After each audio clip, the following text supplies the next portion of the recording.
Good day and welcome to this edition of Press. I want to extend our gratitude to Moki Edwin de Kenzeka for sitting in last week. I was away. We have a two-phase program this midday with guests of different caliber because we'll be talking about the performance of the Indomitable Lions and the first week of schools. The first set of guests is made up of Mr. Elias Kalame, publisher of Eco Outlook. You're welcome. Thank you. There is Raymond Elume, a sports analyst. You're welcome. It's an honor. And Patrick Moore, you're welcome. Thank you very much, Joe. You are the desk editor at the Guardian Post. At the Guardian Post, yeah. Okay. And so we'll be talking about that. But I'd want us to begin with what your papers were feeding on this week, the press review with Beatrice Goom.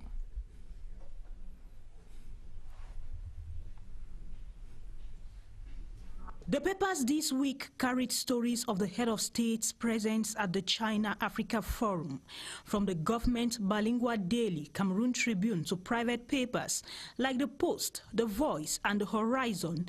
These tabloids in their headlines treated the China-Africa summit in different angles, while Cameroon Tribune focused on the perfect relations between China and Cameroon, the lobby for foreign investors by President Paul Biya, and the new era opened for Xi Jinping's China and Paul Biya's Cameroon. The private media had a different analysis of the Sino-Cameroon development strife. For The Voice, President Biya at the summit used the Ambazonian crisis to win sympathy and beg for money from China. 1.7 billion, which the Guardian Post says he will use to rebuild the war-ravaged Anglophone regions. The Horizon opined that Paul Biya begged China to cancel Cameroon's debt, while for the Post weekender, all African leaders at the summit were out to defend debt criticism. Meanwhile, the tabloids were earlier this week preoccupied by schools reopening. Cameroon Tribune, like other papers, took keen interest on the situation in the northwest and southwest regions. For Cameroon Tribune, schools must resume hitch-free in the two regions. In other tabloids, the back-to-school in the two regions was low-keyed. According to the Post weekender, government met scanty classes in the back-to-school tour. The Guardian Post reported that schools' resumption flopped in the northwest and southwest, and the PCC was compelled to temporarily shut down its schools after the kidnap of students and principals. The Star newspaper sustained that education is a universal right. From the back-to-school crisis to another one, that of Ambazonia, according to the Voice newspaper, gunmen govern ESU, while the lone English daily, the Guardian Post, decried the horror in Menchum division as many fell to the bullet during confrontations between Ambazonian fighters and government forces.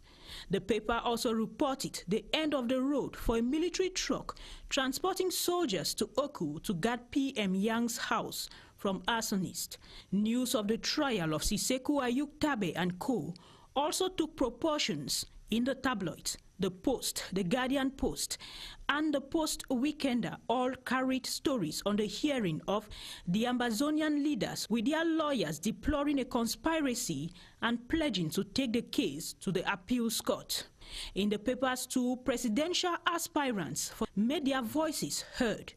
In the Reporter, like in Breaking News, Joshua Oshie of the SDF sold his vision to Cameroonians, while in the Guardian Post, Prophet Franklin Defoe unveiled his enticing governance program, promising an economic boom for the country.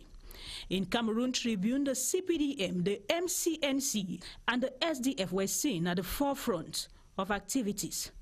But a complicated setup for the CPDM in the northwest and southwest, though PM Yang has vowed CPDM campaigns must hold in these regions amid the threat, as reported by the Guardian Post.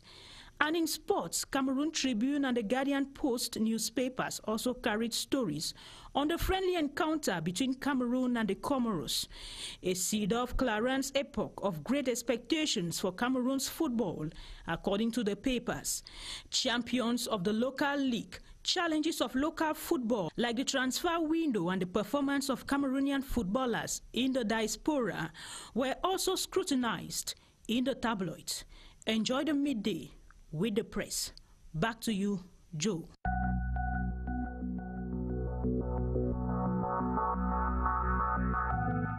Thank you, Beatrice. It wasn't a friendly, it was an official match, and that's why we're here. Did the match inspire any confidence in the squad? I'll begin with you, Patrick. I don't think so. I don't think so, because the performance, to me, I rated the performance below average. I least expected such an outcome for a match pitting Comoros Islands and Cameroon, the Indomitable Lions, the giants of Africa, so to speak. I think, first of all, I had a problem with the various players that were caught up. I think the head coach, for the first time, that was his first official outing, and I think that it's not a very good record for him.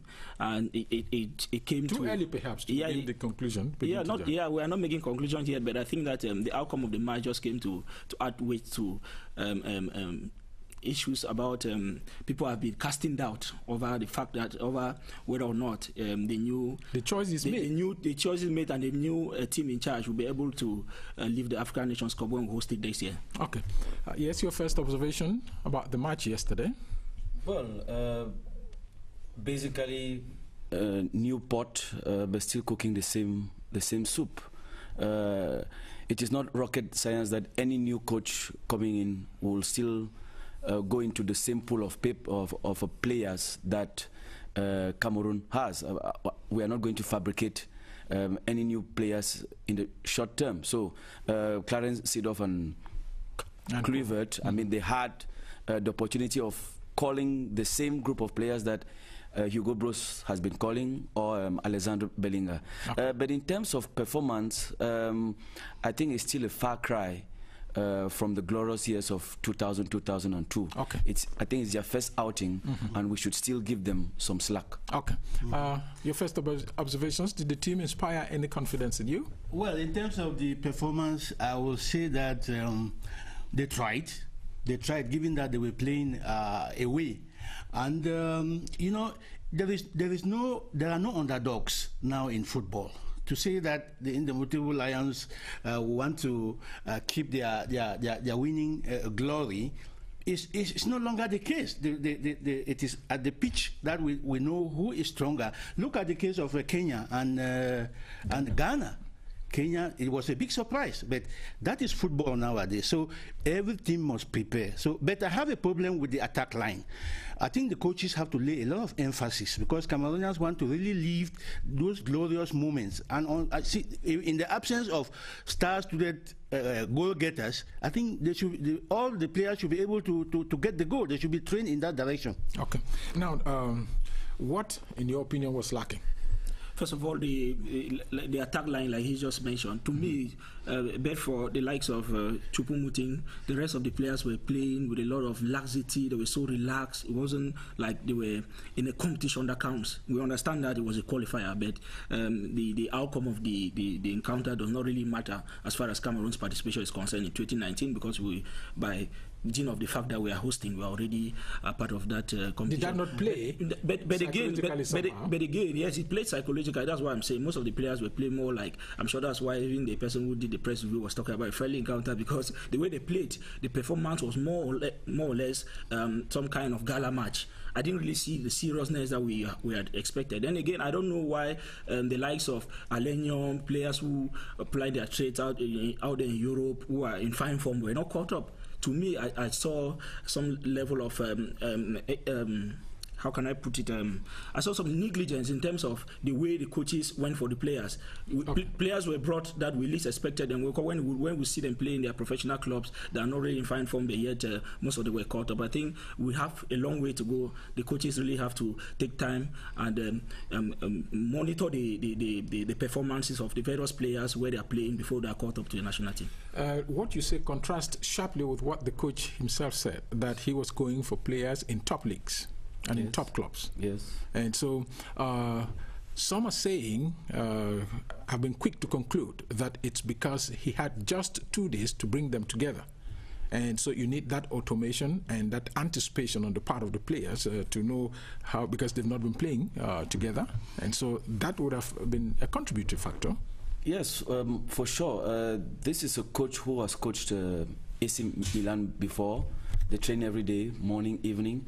With the national team, it's a little bit complicated because players have to fly in, meet in the hotel before you lay out what are the objectives of this match and how we're going to train, what is expected of you. So we can really say that he hasn't yet got time to implement what he wants to do with the players. I think that time was lacking.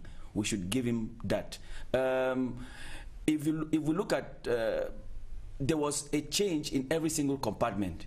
In the goalkeeping post, for example, we are used to having Fabrice Ondwa. I mean, that's the guy who gave us practically the Nations Cup in 2017. Now, there was a change. He brought in Onana. If you go to the defense line, there was, I mean, a complete, well, not really a complete overhaul, but the defensive partnership was a complete overhaul. You had Yaya Banana and Ngade. This is not the partnership we had in 2017, which means that, I mean, there are still things he's trying to try out. If you come to the midfield compartment, in 2017 we had George Mandek, Sebastian Siani, and Arnaud Djoum. But his midfield was, you had Manjek, Zambo Anguissa, and then he tried to play some sort of... So does that not tie with his approach? Bring in those who are in top clubs, in top leagues in Europe. Yes, I mean, this is somebody who has been schooled through the Ajax way of thinking, the Ajax Academy. I mean, his coach is as famous as himself, Louis van Gaal. When Seedorf was in the Ajax team in '95, when they won the first Champions League, it was you either be at the top or you are out of the team.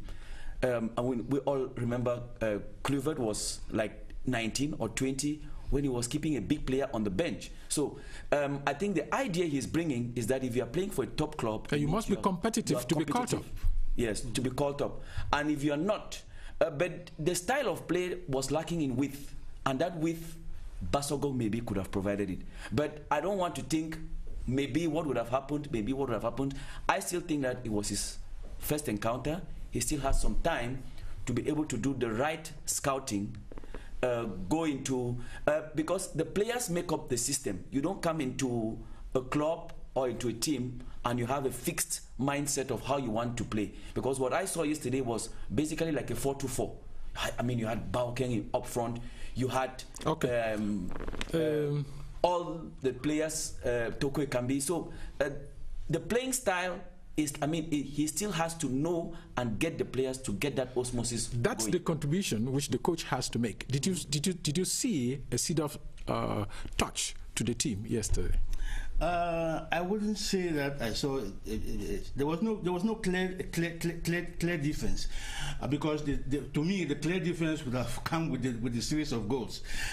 But I think that the players need time to connect, to blend. To blend with each other. And I think a series of, if they multiply the training sessions so that those coming in new get used to the style, I think it will be a better team in the future. Okay, I want to buy his idea, because you remember those who became very performant in 2000, 2002 began in 1998 at the World Cup in France, and the coach then. This team, I mean, they are the same players who have been caught up for the past 2 or 3 years. There is strange players who were supposed to be in the team. Paul George Tepp didn't get international clearance. Jerome Ongene didn't get international clearance. If you look at that team, Who is in that team that Cameroonians don't know about? There is none. No, then how often do they play together? No, when we say how often do they play together as a team, the question we have to ask ourselves is,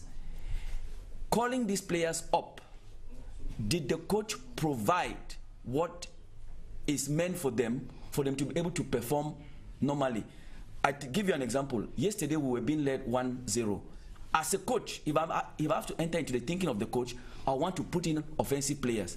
But if you remove a left fullback to put in another left fullback, it means you are giving the impression that I failed in my tactical disposition. It is but clear, because you are going like for like. When Oyongo Bitolo came in, I didn't see how many crosses he gave in. So it means in your preparation you failed. Okay, is he not dealing with what he has in hand? Because at one point you must have talented players to be able to make them perform. That's the difference between coaching a club and coaching a team, a national team. With the national team, you have a pool of players. You cannot go out of that pool of players. With a club, I can buy Cristiano Ronaldo, I can buy Lionel Messi. You only have what you have, and you have to make do with what you have. Okay. There is nothing. But in making do with what you have, you have to put conditions in place so that what you have suits where you are going to. Greece won the European in 2004. Yes. With Otto Reagel. How did they do it? Because he knew that he did not have the technical players that Spain or Portugal possesses. But he knew that in playing a defensive formation and in proceeding with counter-attack, he could defeat the world, and that's what he did with Europe. Okay. If we don't have that current crop of players who are maybe the Samuel Eto'os or the Salomon Lembes or the Jeremy Njitaps, what we have, you come out then with the tactics which suit what we have. Okay, let's give him the benefit of the doubt, because that's his first match, and just 2 days of seeing each other in Kenya wasn't enough, I want to think. And so I'd like us to move out of football and move on to this story on school's resumption from CRTV Northwest, Ngoninge Shuaibu Shari, that will usher us into our next phase of the program.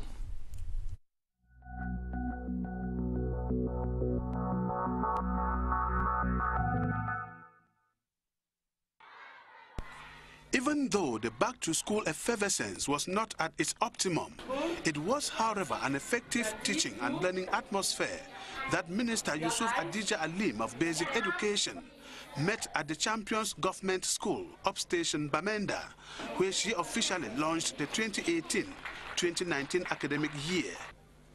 While saluting and encouraging those who answered present on the first day of the new school year, the minister, who was accompanied by Northwest Governor, equally enjoined parents to massively send their children to school. We are quite aware of the challenges we are facing, but we are not going to relent in our efforts to continue mobilizing the education family, the parents. Everybody is involved in making sure class resumes.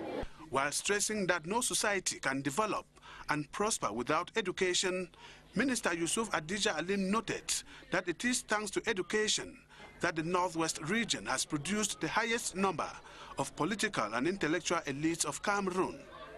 In his welcome speech, the government delegate to the Bamenda City Council, Vincent Jindumu, called on parents in the hinterlands of the Northwest region to emulate their peers in the urban centers by sending their children to school. The event was also marked by the handing over of didactic material as well as hygiene and sanitation kits to the Northwest Regional Delegate of Basic Education. Pupils were also offered school bags, exercise books and pens to galvanize their effort.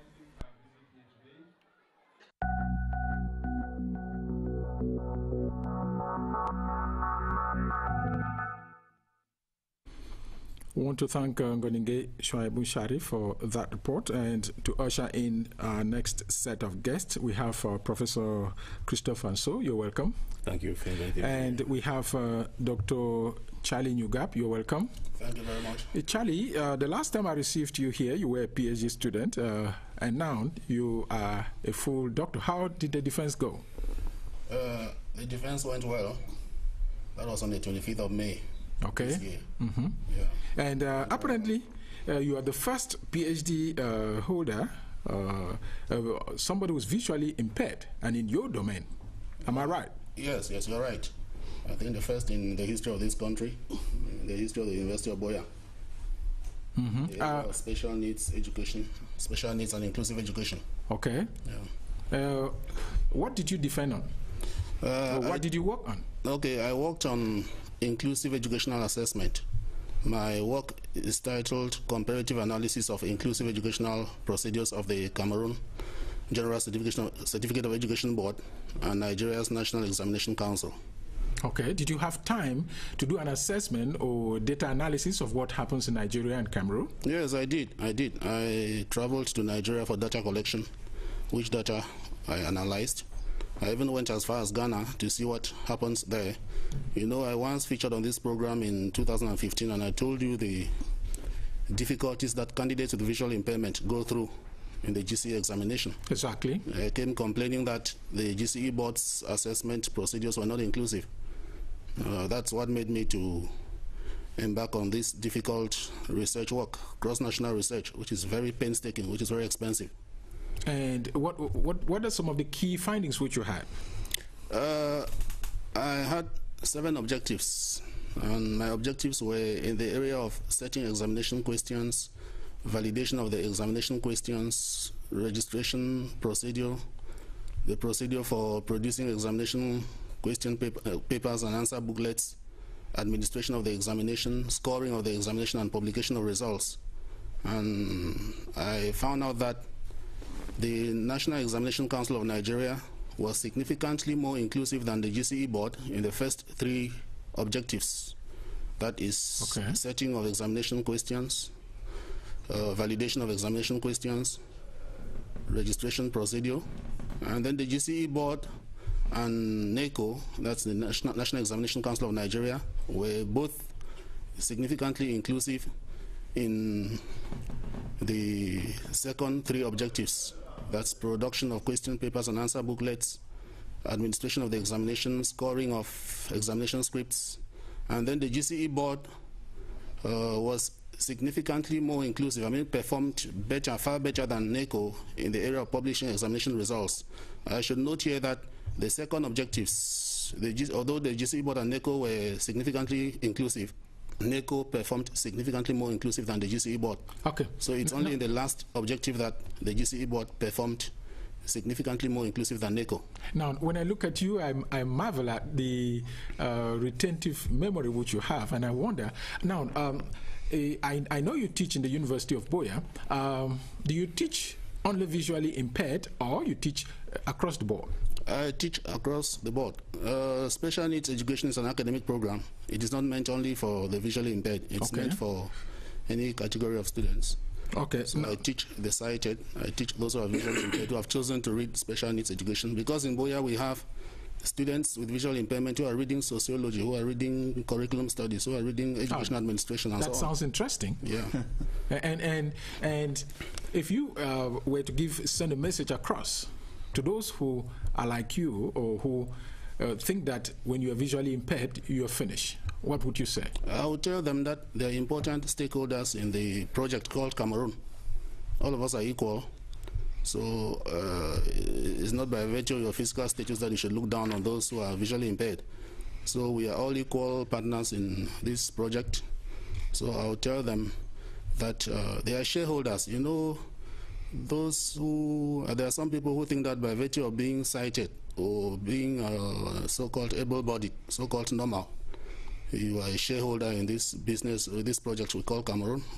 I believe I'm a shareholder, a very important one. I defended and I had an A grade, more than 80%. Congratulations. My panel was not made up of professors who are visually impaired. It was made up of renowned professors, chaired by the renowned professor of education, professor of cognitive and developmental psychology, Professor Teresa Chombe. Quite interesting. Congratulations once more. Yeah, thank you very much. To prove that you're part of this project called Cameroon, and Inclusive Cameroon, you are part of the panels here. So we'll begin the discussion on the next issue, which has to do with school's resumption. And I want to ask first the journalist, what was the... Would you agree that it was a mitigated resumption last Monday? Of course, there was. While you had everything went well in the French-speaking zone, in the English-speaking zone, it was a total catastrophe. I mean, the complaints and the riot in the crisis is still prevailing, and you will imagine that no parent will want to send the child on the street when the security is at stake. Now, Patrick, one of the cry which administrative authorities and other stakeholders are sending out is that brave the fear and send your child to school. I will laugh because when people talk about braving the fear and sending kids to school, I begin to wonder whether we are trying to put life above education. Education is important, but life is worldwide. It's more important than education. I don't think it is worth dying for. We are all saying the same thing but in different words, because all of us are campaigning for school resumption in Northwest and Southwest. But at the same time, I see a lot of hypocrisy in those who are campaigners for school resumption in Northwest and Southwest. Why do I say this? I say this because I think what should be those who are campaigners for school resumption in Northwest and Southwest. Why do I say this? I say this because I think what should be preoccupying now should be calls for dialogue, should be calls for peace to return. I think when peace returns to the Northwest and Southwest, nobody... The calls are ongoing. The calls are ongoing, but we should rather multiply those efforts. We are trying to give the impression as though people don't want to send kids to school or people are no longer interested in going to school. No, that is not it. Okay. That is the opposite of what is happening in the Northwest and Southwest. A lot of issues are at stake. It was school resumption this week. We saw a series of kidnappings of pupils and students and principals and a lot more. So you cannot imagine, how do you expect kids to go to school under such conditions? Kids were kept in captivity for 3 days. And we are getting reports that ransom was paid before they were released. So you can imagine what families have been going through. Those are all signs. And that sad incident took place on the first day of school resumption. Okay. Now, Prof, we've talked about this thing all along since the crisis started almost 2 years now. Where should the emphasis be laid? On students, parents, or security first? Well, I think at the moment, the emphasis should be laid on security. We cannot be blaming the parent, we cannot be blaming the student, we cannot be blaming, we should come out from the blame game, because the blame game is not going to solve this problem. What we have to do now is to encourage the government, encourage those who are fighting for restoration, that it is time they should understand that our country is really getting into drains. We have to rescue the country. We have to bring back effective security. And in talking about effective security, we should go on a table and carry on inclusive dialogue. With inclusive dialogue, we bring in everybody, even those who have arms, because we have to disarm them. And to disarm those who are carrying arms, they have to be sure of what the future will be. So now we are in a very delicate situation, what is known as a conflict trap. And once you are in a conflict trap, you cannot determine how people will behave tomorrow. The only thing we can determine is that it will be more violent if things are not really put under control. So it is an issue to keep on calling and appealing to all the stakeholders in this conflict. Now, you just talked about, I know last year we talked about stage 1, stage 2, stage 3, stage 4, and so where are we now? Stage 1? We made this analysis since last year until now. I think we are at the level of stage 8, and it is dangerous. If you look at what is going on in stage 8 now, people are trying to destroy, the stakeholders are trying to destroy the equipment, the different things that the other parties are using. They want to bring down everything. They are giving very hard blows now. And at this stage, if we move from here to stage 9, which is the last stage, then it's not going to be fine. Because at the moment, we have moved from low-intensity conflict to high-intensity conflict. It is true that we have not gone into a war, though I hear many people talk of war. We have not yet moved into a war, but we are now at high-intensity conflict. And from high-intensity conflict, if anything is done, or if nothing is done, then it is easy to move into a war. And if it moves into a war, then all of us are in it. We are already in it economically, politically, socio-culturally, but it's going to be physically. And once it is physically, then we are going to see how savage this type of conflict is. From the first day I said this conflict is different from interstate conflict. This is intrastate conflict, and it is identity conflict. And identity, it started with identity professional demands, and now it has moved very strongly to identity conflict. And that is how it will keep on going if things are not put under control. Unfortunately, what I would say honestly here is that in Cameroon we have very few, few experts who are specialists in this domain. And now, we should accept that. Yes. Now, there are people who feel that what you say is theoretical and that this conflict is political and that they need political solution. How would you respond to such observation? I share that point of view. I have said it here, all the times I've been coming here, I've been saying it is a political conflict that we need political approach. And political approach means, in each home, every household, there is a conflict. It now depends on how we can bring down the people and talk with them. We can bring down the stakeholders and talk with them. So we don't need to use force. I mentioned here last year that you have 3 ways in which we can approach a conflict. Flight, which means people refusing that there is no conflict. You are fleeing away from the conflict. And once you flee away from a conflict, the conflict does not go away.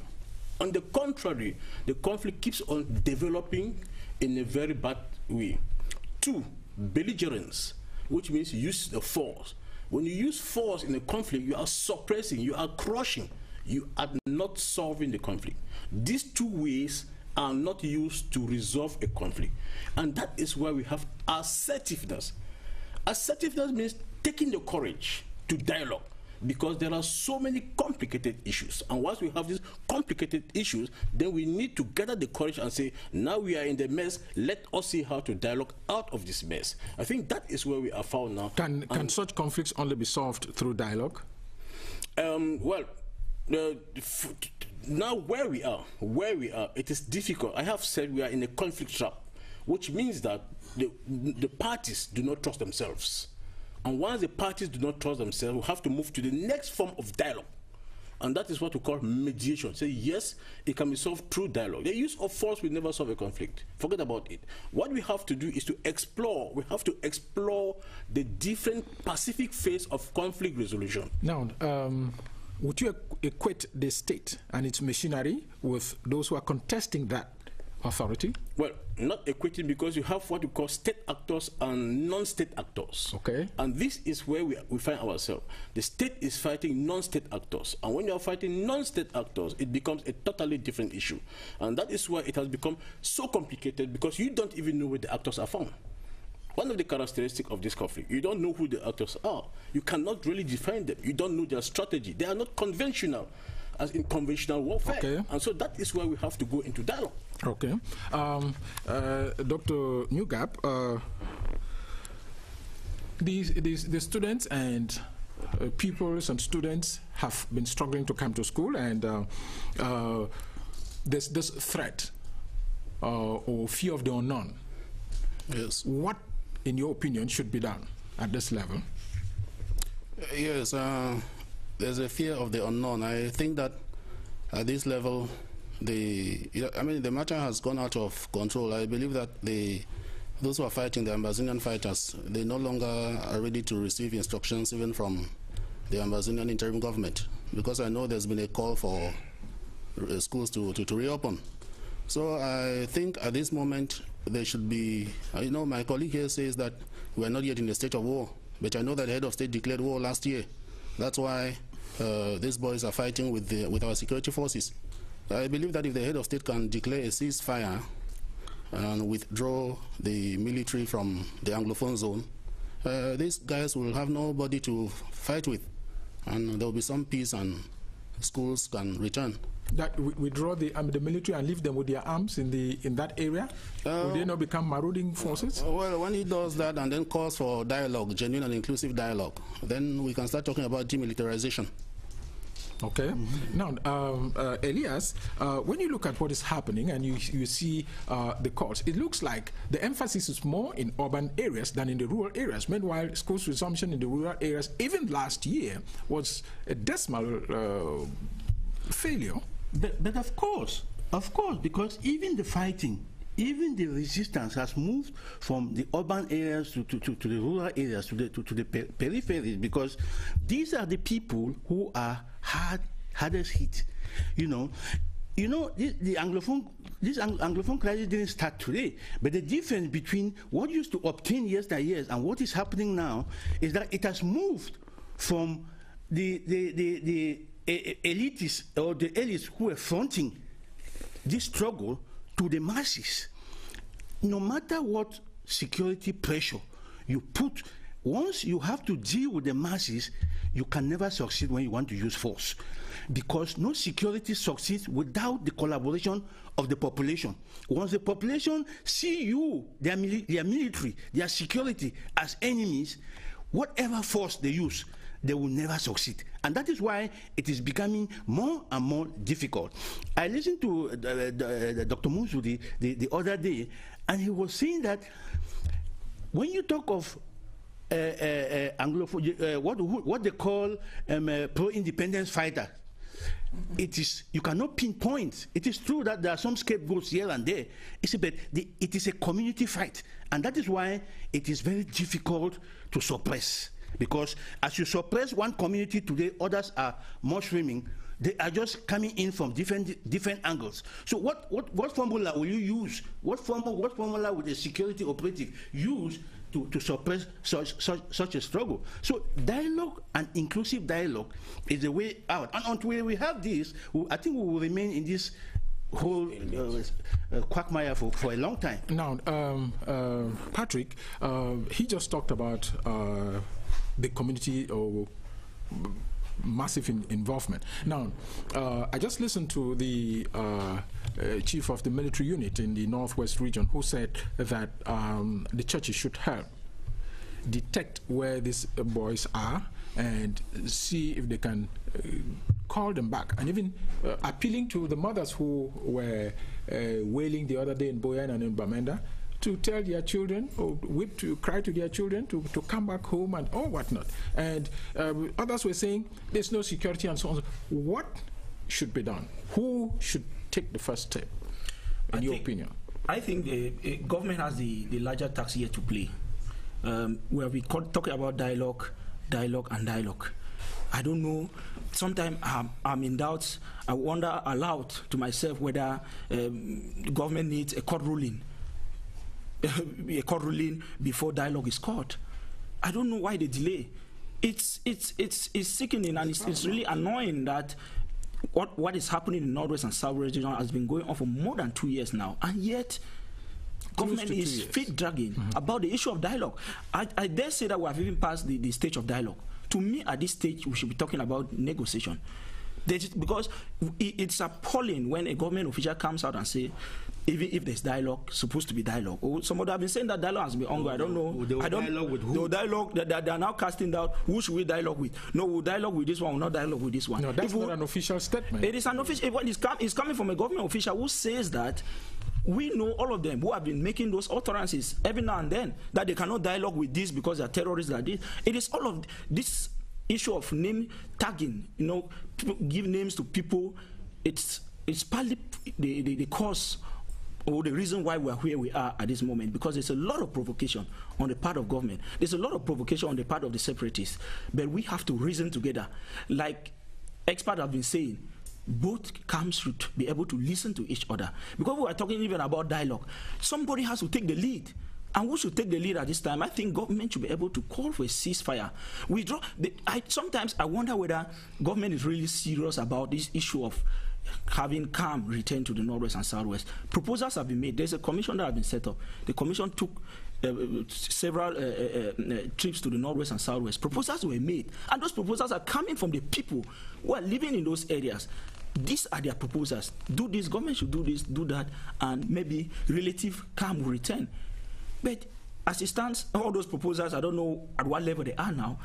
It's really annoying that we're unable to listen to the people. government has to listen to the people in order for us to have solutions to this crisis. There is no way, like I was talking a while ago about school resumption, once peace returns to the Northwest and Southwest, the calls for effective school resumption will even be out of place. Everybody will know that, okay, the environment is now enabling and they'll start going to school. So let's first of all multiply effort. Let's put more emphasis should be laid on the issue of dialogue, and that is dialogue that we need now. Okay. Prof, you just wanted to chip in? I just want to clarify one point, because I'll be hearing negotiation all the time. Negotiation is one of the techniques, the Pacific techniques of conflict resolution. Okay. And that is the situation where only the parties in conflict sit to talk without the presence of a third party. Okay. At the level where the conflict is today, we have gone beyond negotiation. We can no more talk of negotiation because the parties do not trust one another. And so now we have to move to the next extension of dialogue, which is mediation. So we are prolonging the negotiation to a 3 or 4 person discussion, because we have bilateral negotiation, we have multilateral negotiation. So if it fails, then we move now to mediation, because there's no way the government can sit on the table with the restorationists and come to a conclusion. The restorationists will say, we want this. The government will say, we want this. And so there is a stalemate. So when there is this stalemate, you have to bring in now the third party. And once the third party comes in, we don't more talk of negotiation, but it's an extended form of negotiation, which is mediation. Okay, now, what if the military approach works and that the secessionists are crushed? The first thing I have said is that you don't crush such a conflict. It is an ideological conflict. And what you are going to do is you might suppress the conflict and postpone it to a future date. Okay. And let me tell you, when it is coming back, one of the characteristics is that if this conflict is crushed, using your words, then when it will be coming back, it will be more violent, because they are going to build up, strengthen their techniques, their strategies, and ask where they went wrong and correct it. That is what happened in Sudan. It started in Sudan in 1956 until 2010. At one time it goes up, at one time it comes down. So you don't crush such a conflict. What is necessary in this conflict is to go into full dialogue. Okay. Now, we just followed about, you just talked there about the place of the rural area, that we are neglecting the rural areas in terms of school resumption. Meanwhile, there's nothing happening there. There's also this big aspect of the fact that almost everybody is talking about the problem, but nobody has the magic solution to it. Yes, in fact, I was, well, it's not that nobody has, there are people understand, even those in the government circles, they know what to do. But some, are you sure? Yes, they know what to do. I mean, when we have been talking about inclusive dialogue here, inclusive dialogue does not come from the blue. They know that if they carry out inclusive dialogue, there might be a solution. But on the contrary, those supporting the regime or those in the government's circle are instead adding more flames in the crisis with hate speeches.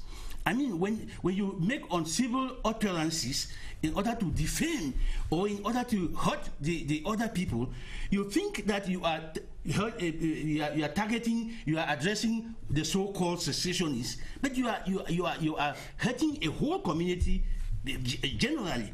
We have freedom of speech, but freedom of speech does not mean does not go without legal restraint. So in normal circumstances, when you defame somebody, he will take court action. But this is a community. A community cannot take court action. When they call a whole community dogs, they call them, give them whatever name, you are hurting the entire community. And that by so doing, adding more petrol in the fire. Now, Charles, when you see what's happening and this call, persistent call for dialogue, and the neglect of the rural area where the children are completely left on their own. If at one point you can see in urban areas a semblance of school resumption, but in the rural areas it's a complete breakdown. Yes, there's a complete breakdown in the rural areas, which is very sad. And you know, when you have a conflict like this, it only helps to increase the incidence of disability. I mean, you know, that's my constituency, that's my domain. So you see, the incidence of disability is on the rise, and more pain is inflicted on persons with disabilities. In the urban areas, as you have said, in Boya, in Bamenda, there's timid resumption of schools. But in the rural areas, schools are completely shut down, and which is a very sad situation. And Patrick, this issue, I'll come to Doctor. You wanted to react before I ask you my question. Who should be targeted now in trying to handle the situation? We have said it repeatedly. I think that it's time enough. We have seen a lot of bloodshed. We are tired of the sad news every day, pictures from left to right of people being killed, slaughtered. The other day in Wuma here, 20 persons were discovered in a stream. People are no longer safe in the communities. Places have been locked down. Nobody can move within the northwest and southwest region. Like we have been saying, both parties must come together, and nobody has to be taken out of the negotiation table. Everybody has to be brought on board. Like he was talking about the advanced form of dialogue, be it mediation or whatever. I think it is time enough for us to invite the parties together. They have to come together and listen to each other. A while ago, my colleague was talking about the hate language and so on. We have to calm down our language. It's conflict. I understand that. I'll do a special program on what language to use in conflict situations. I understand that Cameroon has never really been faced by such a conflict or such a very dangerous crisis that has touched the present configuration of Cameroon. Yeah, the present configuration, so to speak. So I understand that is why there are a lot of lapses. But as the time is going on, I think we have to take a different approach. There's a lot of hate language out there. Sometimes I listen with dismay editorials and opinions and commentaries on CRTV, for example, where people attack and call names. I think we have to tone down. It's just too much. You don't do that in your paper? No, I don't think so. Well, we have never called people terrorists. We have never called people secessionists. I don't think that. Even if all of that is not necessary. All of that is not necessary. Even if they are. I don't think it's enough for a government minister to describe or categorize a group as terrorists and all of that. It's the UN Security Council that has powers to do so. That's not even the focus. I'm saying that we have to tone down as individuals. I'm saying all of this because we have partly contributed to the crisis that we're facing today in one way or the other, in our small ways, in our small corners and all of that. So we have to tone down. The military has to put up the human face. What I see, the other time I was going to Boya at the control point, you get a soldier saying, il faut passer comme ça. How do you, so is it that all Anglophones are now ambassadors? I don't understand. We have to tone down. The military has to put up a very human face, and perpetrators of crimes against humanity has to be punished. For us to know that, okay, like he was talking about the situation of communities trying to get away, they are not willing to cooperate with the military, and there's no way military can win a war when they are fighting a war when you don't even know the enemy. This is a war of ideology. Like he was saying, you don't know who the fighters are, you don't know who the Ambazonians are. They are in the communities. You are not fighting a stranger or a pet, or you are not fighting, like he said, it's not interstate war where you know that, okay, you can easily identify the enemy. So it's a war that we have to take a peaceful approach to have it resolved. Okay. And it's that peaceful approach that we have been clamoring for. Okay, if you wanted to react first. Yes, I just want there are two things I will say here. The very first point is language and conflict. If you look, when you call somebody a dog and you send somebody to go and kill, that person is not seeing a human being, but the person is seeing a dog. If you call somebody cockroach, know now that they are not seeing a human being, but they are seeing that is the psychology in language when a conflict is going on. So you use now these languages to let the people see, you know, an image which is no more a human image, and just destroy the image in front. That is the first point. The second point is you ask a question, how can we go about it? We have two phases now in this conflict. The first phase is how to bring the conflict to an end, this particular conflict, which is what we have been saying. And after bringing the conflict to an end, we now move to the specific mechanisms that this particular conflict demands. Because this particular conflict, I have said here that you have need-based and root-based issues. So the first thing now is how to bring the escalation to an end and build up trust. And after building up trust, that is how, when we can go forth now to bring in the mechanisms that are necessary to bring back Cameroon into its normality as it used to be. Now, when you talk about bringing the conflict to an end, and you use the analogy or the expressions which you're using. And I'm tempted to ask this question: bring it to an end. How? Through dialogue. And who to take the first step? Of course, we are in a state, and once we are in a state, the government is the main actor. So the government now, and that is why everybody is appealing to the government to call for dialogue. Everybody. And if calling for dialogue, it should be inclusive dialogue. And the government says that they cannot negotiate with people who have decided. No, the issue is this: the government is not an expert in conflict. The government, there are experts in conflict. The government is supposed to consult real experts. I repeat, real expert in the particular conflict. We have what is known as typology of conflict, which means we have types of conflict. Most of the experts in Cameroon today are people who are specialized in interstate conflict. They are not specialized in this type of conflict. So it is a challenge, not only to Cameroon, but to other African countries. Don't forget that this conflict escalated after the collapse of the Cold War, where we have challenges coming up because our state, the African state, are multicultural state. We are neither ethnocultural state nor civic state. We are multicultural state. How do we approach conflict coming in from multicultural state? That is what matters. That is where we are supposed to go. We identify these issues and then we bring in the mechanisms that are necessary to resolve this conflict. Can theoretical approach get to the practical of course, you build up theory. You build up theory. After building up theory, you implement the theory, take it to practice. Okay, and that sounds we're waiting for Teke for the reactions online. But before Teke comes, now where do we go from here? Maybe one or two words before we face out. Yes, I think the dialogue, because schools have not been 100% effective in the Northwest and Southwest. Yes, of course. I mean, when Kardinal Tumi and the others called for a dialogue here, the purpose was for Anglophones to designate people who will be officially recognized by the Anglophone community when at any time that the government is ready for dialogue. But knowing that that was the right approach, they called that conference names, they tagged it, and they gave it anything that negativity that you would expect. It wasn't. The government didn't make an official statement on that. The Minister of Communication said that it was welcomed, but not on condition. Joe, if you knew what happened, just read the tabloids. Government-sponsored private papers with headlines. And did they give you your own part of the money? Well, I cannot function in that way. I'm a professional journalist. I don't think I will want to demean myself in that way. But what I'm saying is that there was some clamor against that conference, and it was projected by people who are benefiting from this conflict. I bet you, Joe, there are people who are feeding fat from this conflict, and such like ones will not want the conflict to come to an end. That sounds interesting. Dr. Charles Nyugap, would you share that opinion? Yeah, it is true. There are people who are feeding fat. This conflict, the military, government officials, even the Amazonian fighters, or some of those who are fanning the flames from abroad, they are feeding fat. So I share that opinion.